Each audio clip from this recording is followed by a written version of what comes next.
Hello and welcome back to my YouTube channel. Hope are all doing well. तो देखो, आज हम history के कुछ क्वेश्चंस को डिस्कस करेंगे। ये क्वेश्चंस आपके प्रीवियस एग्जाम्स में ही पूछे गए हैं, सो नो डाउट आपके आने वाले एग्जाम्स में यह बेनिफिशियल होने वाले हैं। देखो, इससे पहले हम पार्ट 20 यानी कि 20 वीडियोस ऑलरेडी डिस्कस कर चुके हैं, जिनमें हमने सिर्फ और सिर्फ हिस्ट्री के ही क्वेश्चंस को डिस्कस करके रखा हुआ है। तो अगर आपने वो वाली वीडियोज़ अभी तक नहीं देखी है तो इस वीडियो के डिस्क्रिप्शन में जाएँ, वहाँ पर हिस्ट्री क्वेश्चंस करके लिंक दिया गया होगा। उस लिंक पर क्लिक करके आप वीडियोज़ को देख सकते हैं। बाकी अभी तक अगर आपने हमारे चैनल को सब्सक्राइब नहीं किया है तो जरूर से सब्सक्राइब कर लें, साथ में बेल आइकन को जरूर प्रेस करें। तो चलिए वीडियो को शुरू करते हैं क्वेश्चन नंबर 98 के साथ। बाकी इन क्वेश्चंस को हम बिल्कुल डिटेल में डिस्कस करेंगे। तो क्वेश्चन नंबर हमारा 98 है। The Indus valley people had trade relation with. तो सिंधु घाटी के लोगों के व्यापारिक संबंध किनसे थे? तो ये मेसोपोटामिया के लोगों से थे। ऑप्शन डी यहाँ पर बिल्कुल करेक्ट हो जाएगा। अब सिंधु घाटी के संबंध में जो है तो दो तीन क्वेश्चंस बनते हैं। पहला क्वेश्चन कि सिंधु घाटी की खोज या फिर हड़प्पा की खोज किसने की थी? तो दयाराम साहनी ने हड़प्पा की खोज की थी, 1921 में इसने खोज की थी। दूसरा क्वेश्चन बनता है मोहनजोदड़ो की खोज किसने की थी? तो राखलदास बनर्जी ने मोहनजोदड़ो की खोज की थी, 1922 में खोज की थी। फिर पूछा जाता है कि टोटल एरिया सिंधु घाटी सभ्यता का कितना है? तो टोटल एरिया कितना है? तो टोटल एरिया है 13 lakh square kilometre. 13 lakh square kilometre ये इसका टोटल एरिया था। फिर आपसे क्वेश्चन पूछा जाता है कि सिंधु घाटी का सबसे ऊपरी स्थल कौन सा है? तो देखो, ऊपरी स्थान कौन सा है? तो यह है मांदा, जो कि कहाँ पर पड़ता है? तो यह जम्मू कश्मीर में पड़ता है, चिनाब नदी के किनारे। फिर पूछा जाता है सबसे दक्षिणी स्थल। तो सबसे दक्षिणी स्थल कौन सा है? तो यह है दाइमाबाद। कौन सा है? दाइमाबाद, जो कि महाराष्ट्र में पड़ता है और गोदावरी या फिर कह सकते हो प्रवर नदी के किनारे पड़ता है। फिर सबसे पूर्वी स्थल कौन सा है? तो सबसे पूर्वी स्थल है आलमगीरपुर, जो कि कहाँ पर पड़ता है? उत्तर प्रदेश में पड़ता है और हिंडन नदी के किनारे पड़ता है। फिर आपसे पूछा जाता है सबसे पश्चिमी स्थल कौन सा है? तो सबसे पश्चिमी स्थल है सुतका गैंडोर, जो कि कहाँ पर पड़ता है? बलूचिस्तान में पड़ता है, यानी कि पाकिस्तान में पड़ता है। और किस नदी के किनारे पड़ता है? तो यह दास्क नदी के किनारे पड़ता है। तो ये कुछ इंपॉर्टेंट पॉइंट्स आपको बिल्कुल यहाँ से नोट रखते हैं। क्वेश्चन नंबर 99 की बात करें, Brahmanas are book that we deal with. तो ब्राह्मण पुस्तकों का संबंध किनसे है? तो ये रुचलिज्म यानी कि कर्म कांडों से है। ऑप्शन बी यहाँ पर करेक्ट हो जाएगा। यहाँ से आपको बस यही नोट रखना है। क्वेश्चन नंबर 100 की बात करें, Lord Buddha was born in. तो भगवान बुद्ध का जन्म कहाँ पर हुआ था? तो आप सभी को पता है लुम्बिनी नेपाल में हुआ था। तो ऑप्शन डी यहाँ पर बिल्कुल करेक्ट हो जाएगा। अब यहाँ से क्वेश्चन क्या बनते हैं? यहाँ से क्वेश्चन बनते हैं, देखो यहाँ से मैं सीक्वेंस वाइज आपको कुछ बताता हूँ। सीक्वेंस वाइज डेट्स आपसे पूछ ली जाती हैं। देखो, सबसे पहले 563 बीसी में जो है तो इनका जन्म हुआ था, महात्मा बुद्ध का जन्म हुआ था 563 बीसी में। उसके बाद जाकर के 547 बीसी में, यानी कि 16 वर्ष की अवस्था में इनका जो है तो विवाह हुआ था। 16 वर्ष की अवस्था में जन्म इनका 563 बीसी में हुआ और विवाह इनका 547 बीसी में हुआ। उसके बाद 534 बीसी में क्या हुआ? तो गृह त्याग दिया इन्होंने, अपना घर जो है तो त्याग दिया था, यानी कि 29 वर्ष की अवस्था में। उसके बाद जाकर के 528 बीसी में 528 बीसी में क्या हुआ था? तो इनको ज्ञान की प्राप्ति हुई थी, यानी कि 35 वर्ष की अवस्था में। उसके बाद 483 यानी कि 80 वर्ष की अवस्था में इनकी मृत्यु हो गई थी। तो ये डेट्स बिल्कुल सीक्वेंस वाइज आपको भी नोट रखनी है। यहाँ से भी क्वेश्चंस डेफिनेटली एग्जाम में बनते हैं। अब यहाँ से कुछ और क्वेश्चंस भी बनते हैं, जैसे मैं आपको एक मोस्ट इंपॉर्टेंट क्वेश्चन बताता हूँ कि गौतम बुद्ध के शाही घोड़े का नाम क्या था? ये क्वेश्चन अक्सर एग्जाम में पूछा जा रहा है। तो गौतम बुद्ध के शाही घोड़े का नाम क्या था? तो ये था कंथक। क्या नाम था? कंथक। ये आपको बिल्कुल नोट रखना है। अच्छा, यहाँ से आप एक क्वेश्चन का आंसर कमेंट करके बताओ कि 16 महाजनपद थे। तो 16 महाजनपदों की चर्चा किस बौद्ध ग्रंथ में की गई है? ये आप नीचे कमेंट करके बता दो। अगले क्वेश्चन की बात करें, क्वेश्चन हमारा 101 है। The first council of Jainism was held at. तो प्रथम जैन संगति कहाँ पर हुई थी? तो ये पाटलिपुत्र में हुई थी। और अगर आपसे पूछ लिया जाता कि प्रथम जैन संगति हुई कब थी? तो 300 बीसी में जो है तो प्रथम जैन संगति हुई थी। कहाँ पर हुई थी? पाटलिपुत्र में। और इसके अध्यक्ष इंपॉर्टेंट है, अध्यक्ष इसके अक्सर एग्जाम में पूछे जाते हैं। तो अध्यक्ष कौन थे? तो अध्यक्ष थे स्थूल भद्र। तो ये प्रथम जैन संगति के बारे में आपको सारे के सारे पॉइंट्स नोट रखने हैं। फिर यहाँ से दूसरी जैन संगति भी पूछी जा सकती है कि सेकंड जैन काउंसिल कहाँ पर हुई थी? तो देखो, सेकंड जैन काउंसिल हुई थी वल्लभी। वल्लभी कहाँ पर पड़ता है? तो यह गुजरात में पड़ता है। और हुई कब थी? अगर आपसे एग्जैक्ट डेट पूछ ली जाएगी तो 512 ईस्वी। 512 ईस्वी आपको बिल्कुल नोट रखना है। और मोटे मोटे तौर पर आपको 6th शताब्दी आपको नोट रखना है, 6th एडी। ओके। और यहाँ से भी एक क्वेश्चन बनता है कि उस समय जो है तो इसके अध्यक्ष कौन थे? तो देखो, सेकंड जैन काउंसिल में अध्यक्ष कौन थे? तो ये थे क्षमा श्रवण। तो ये कुछ इंपॉर्टेंट पॉइंट्स आपको यहाँ से बिल्कुल नोट रखने हैं, जो कि एग्जाम में बनते ही बनते हैं। यहाँ से आप एक क्वेश्चन का आंसर कमेंट करके बताओ कि महावीर ने अपने पहला उपदेश जो है तो कहाँ पर दिया था? महावीर ने अपना प्रथम उपदेश कहाँ पर दिया था? ये भी आप नीचे कमेंट करके बता दो। क्वेश्चन नंबर 102 की बात करें, शकाज वर फाइनली ओवरथ्रोन बाय। तो शक साम्राज्य को अंततः किन्होंने उखाड़ फेंका था? तो गौतमीपुत्र शतकर्णी ने उखाड़ फेंका था। ऑप्शन सी यहाँ पर बिल्कुल करेक्ट हो जाएगा। अब देखो यहाँ पर राजा के नाम दिए गए हैं, अगर यहाँ पर वंश का नाम दिया होता तो आप क्या करते? तो देखो आपको पता होना चाहिए कि गौतमीपुत्र शतकर्णी किस वंश से संबंधित है। तो देखो यह सातवाहन वंश से संबंधित है, ये आपको बिल्कुल पॉइंट नोट रखना है। यहाँ से देखो एक क्वेश्चन, बहुत ही इंपॉर्टेंट क्वेश्चन बनता है गौतमीपुत्र शतकर्णी से, और वो क्वेश्चन क्या है, आपसे पूछा जाता है कि किस राजा के समय जो है तो सामंती व्यवस्था का आरंभ हुआ था। तो देखो गौतमीपुत्र शतकर्णी के समय ही सामंती व्यवस्था का आरंभ हुआ था, ये आपको पॉइंट बिल्कुल माइंड में फिट बैठाना है। और देखो सामंती व्यवस्था होती क्या है, देखो मोटे मोटे तौर पर मैं आपको बता देता हूँ कि राजा के अंडर एक और राजा, इसी को सामंती व्यवस्था कहते हैं। अगले क्वेश्चन की बात करें, क्वेश्चन हमारा 103 है। खारवेड़ा रूल्ड ओवर, तो खारवेल ने शासन कहाँ पर किया था? तो कलिंग में इसने शासन किया था। ऑप्शन ए यहाँ पर करेक्ट हो जाएगा। अच्छा, खारवेल किस वंश का राजा था? तो यह चेदी राजवंश का राजा था, ये भी पॉइंट इंपॉर्टेंट है और आपको नोट रखना है। दूसरा मोस्ट इंपॉर्टेंट बनता है कि खारवेल किस धर्म को मानता था? तो देखो खारवेल जैन धर्म को मानता था, ये पॉइंट बिल्कुल इंपॉर्टेंट है और ये अक्सर एग्जाम में पूछा जाता है। और इसने जो है तो जैन मुनियों के लिए जो है तो किन गुफाओं का निर्माण किया था? तो उदयगिरी की पहाड़ियों का निर्माण जो है तो इसने किया था। किसने किया था? खारवेल ने किया था। और किन के लिए किया था? तो जैन मुनियों के लिए किया था। ये दो तीन पॉइंट्स आपको यहाँ से नोट रखने हैं। क्वेश्चन नंबर 104 की बात करें, Vatapi was the capital of, तो वातापी राजधानी थी किन की थी? तो ये चालुक्यों की थी। ऑप्शन डी यहाँ पर करेक्ट हो जाएगा। ऑप्शन ए में मौर्य देखिए रखा है, तो मौर्यों की राजधानी क्या थी? तो ये थी पाटलिपुत्रा। गुप्त वंश की राजधानी क्या थी? तो ये भी पाटलिपुत्र थी। पल्लवों की राजधानी क्या थी? तो ये थी कांची। क्या थी? कांची। अब कुछ फेमस जो वंश थे उनकी राजधानियां अक्सर एग्जाम में पूछी जाती हैं, जैसे चोलों की राजधानी अक्सर एग्जाम में पूछी जाती है। तो चोलों की राजधानी क्या थी? तो चोलों की राजधानी थी तंजौर, या फिर आप कह सकते हो तंजावुर। फिर आपसे राष्ट्रकूटों के बारे में पूछा जाता है, राष्ट्रकूट वंश की राजधानी क्या थी? तो इनकी थी मानेखेत। और उसके बाद पाल वंश के बारे में आपको नोट रखते हैं, पाल वंश की राजधानी क्या थी? मुंगेर। फिर उसके बाद आपको नोट रखते हैं परमार वंश की राजधानी। देखो परमार वंश की राजधानी इंपॉर्टेंट है और ये अक्सर एग्जाम में पूछी जाती है। तो परमार वंश की राजधानी थी धारा नगरी, ये आपको बिल्कुल नोट रखना है। अच्छा, यहाँ से आप एक क्वेश्चन का आंसर कमेंट करके बताओ कि चंदेल राजवंश की राजधानी कौन सी थी? चंदेल राजवंशों की राजधानी कौन सी थी? ये आप नीचे कमेंट करके बता दो। बाकी गाइज अभी तक अगर आपने हमको टेलीग्राम और इंस्टाग्राम पे फॉलो नहीं किया है तो वहाँ पर जाकर के फॉलो कर लें, लिंक आपको डिस्क्रिप्शन में मिल जाएगा। बाकी देखो लिंक कई बार चलता नहीं है, तो आपको सिंपली क्या करना है, आपको टेलीग्राम पर जाना है और @लेट्स प्रिपेयर टू सर्च करना है, आपको हमारा चैनल मिल जाएगा।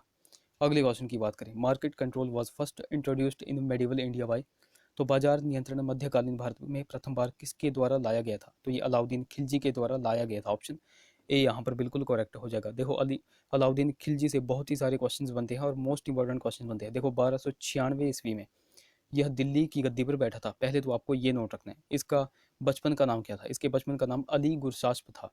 उसके बाद पूछा जाता है कि घोड़ा दागने की प्रथा, सैनिकों का हुलिया लिखने की प्रथा की शुरुआत किसने की? तो ये अलाउद्दीन खिलजी ने ही की थी। फिर आपसे पूछा जाता है अलाई दरवाजे का निर्माण किसने किया? उसके बाद सीरी के किले का निर्माण किसने किया? उसके बाद हजार खंबा महल का निर्माण किसने किया? उसके बाद जमैत खाना मस्जिद का निर्माण किसने किया? तो इन सभी का निर्माण किसने किया था? अलाउद्दीन खिलजी ने किया था। ये आपको पॉइंट्स सारे के सारे नोट रखने हैं। अगले क्वेश्चन की बात करें, Kabir was the disciple of, तो कबीर किन के शिष्य थे? तो ये रामानंद के शिष्य थे। ऑप्शन सी यहाँ पर करेक्ट हो जाएगा। कई बार क्वेश्चन पूछा जाता है कि ये जो रामानंद थे, रामानंद के टोटल कितने शिष्य थे? तो रामानंद के टोटल 12 शिष्य थे। ये आपको बिल्कुल पॉइंट नोट रखना है। और उन 12 शिष्यों में से कुछ इंपॉर्टेंट मैं आपको बताऊं तो एक तो हो गए कबीर, कबीर आपको बिल्कुल नोट रखने हैं। कबीर के बाद आपको नोट रखना है रैदास, रैदास के बाद पीपा, पीपा के बाद पद्मावती। ये दो तीन पॉइंट आपको बिल्कुल यहाँ से नोट रखने हैं। अब यहाँ से भी क्वेश्चन बनता है, ये जो कबीर थे, कबीर के शिष्य कौन कौन थे? तो देखो कबीर के शिष्य थे, एक तो हो गया दादू, और एक हो गया कमाल, और एक हो गई कमाली। ये दो तीन शिष्य जो है तो कबीर के थे। ये भी पॉइंट आपको यहाँ से नोट रखना है। यहाँ से देखो एक क्वेश्चन का आंसर आप कमेंट करके बताओ। अच्छा, मैं ही आपको बता देता हूँ, जो चार मठ थे, चार मठ यानी कि चार ज्योतिर्लिंग, उनकी स्थापना किसने की थी? तो उनकी स्थापना शंकराचार्य ने की थी। किन्होंने की थी? शंकराचार्य ने की थी। ये पॉइंट्स आपको यहाँ से नोट रखने हैं। क्वेश्चन नंबर 107 की बात करें, the Bahmani kingdom was founded by, तो बहमनी साम्राज्य की स्थापना किन्होंने की थी? तो ये हसन गंगू ने की थी। ऑप्शन डी यहाँ पर करेक्ट हो जाएगा।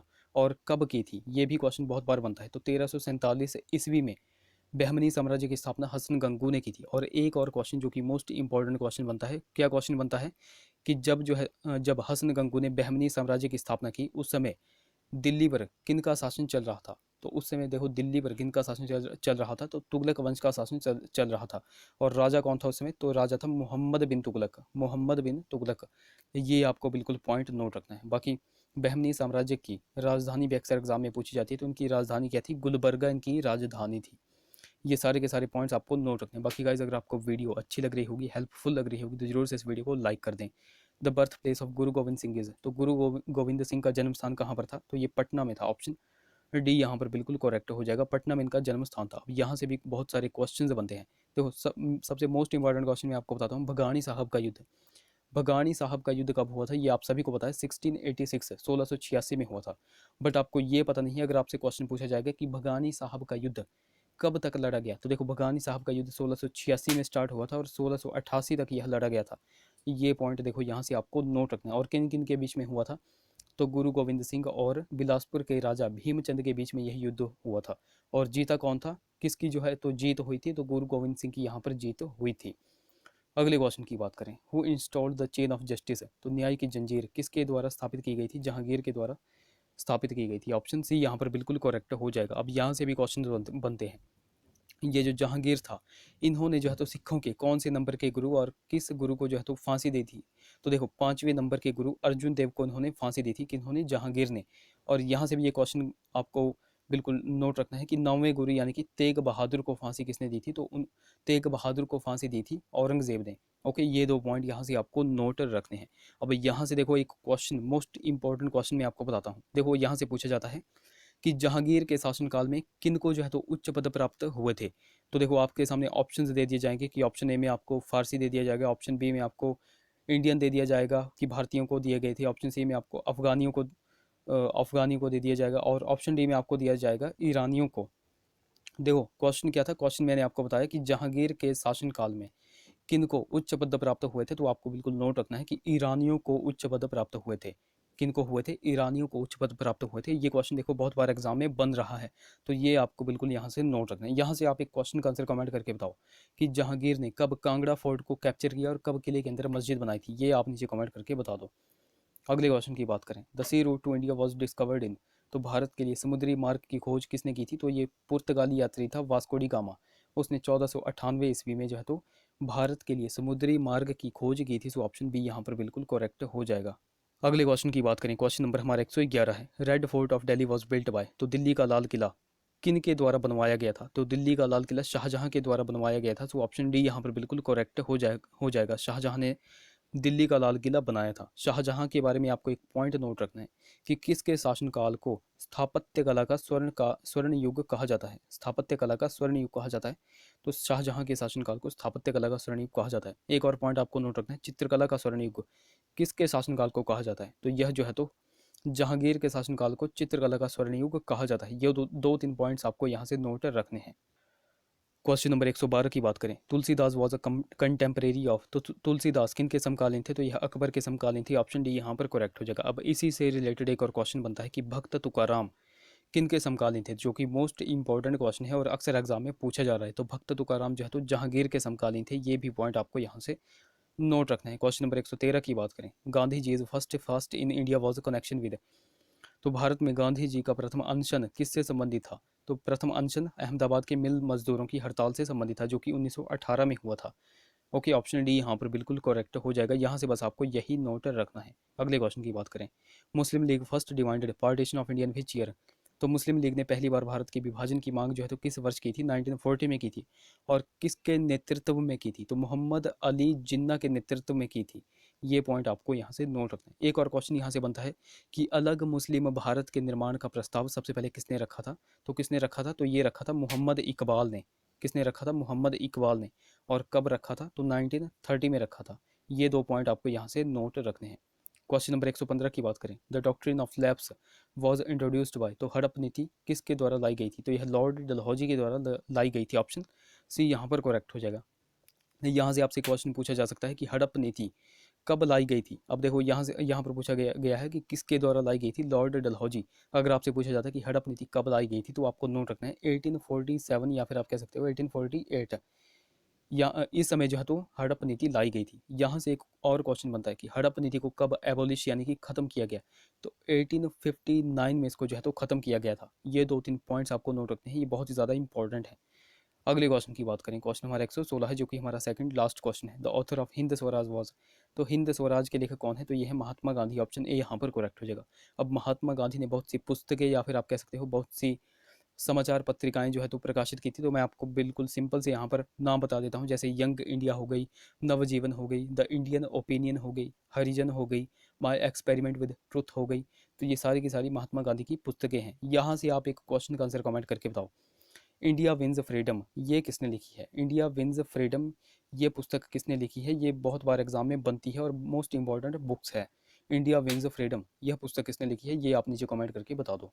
क्वेश्चन हमारा 117 है, जो कि हमारा लास्ट क्वेश्चन है।